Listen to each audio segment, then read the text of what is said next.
Rəsul müəllim, bu xəbəri oxuyacağam, halallıq ver. Mən çox vaxt bəzi xəbərlər oxuyanda halallıq alıram. Rəsul Quliyev Bilgəhdəki torpağını 5 milyona satıb. Sabiq spiker Rəsul Quliyev Bakı şəhəri Sabunçu rayonu Bilgəh qəsəbəsi Zaqulqa şosesində yerləşən torpaq sahəsini satıb.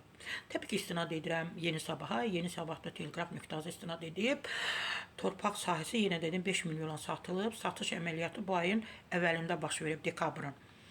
Bəli, söz gedən ünvanındakı torpaq sahəsi və Rəsul Quliyev məxsus digər əmlaklarla bağlı uzun müddət sabiq deputat Şeyx İslam Allahşükür Paşazadənin qardaşı Qalib Salahzadə ilə məhkəmə çəkişməsi aparılıb. Aman Allah, ey Allah. Nə deyim? Tutublar, hər yeri tutublar. Həmin məhkəmə prosesi səbəbində Rəsul Quliyev torpaq sahəsini uzun müddət sata bilmirdi. Bəli, Rəsul Quliyev qeyd edim ki, 1996-cı ildən Amerikada yaşayır. Onun ailə üzvləri 30 ildən sonra oktyabrın sonlarında Bakıya gəlmişdi. Qızının həyat yoldaşı, nəvəsi. Qızın adı xanımdır, xanım Hənna. Və paylaşım etmişdilər. İnşallah gözlənilir ki, Rəsul müəllim də Bakıya gələcək, qolum zədələnib.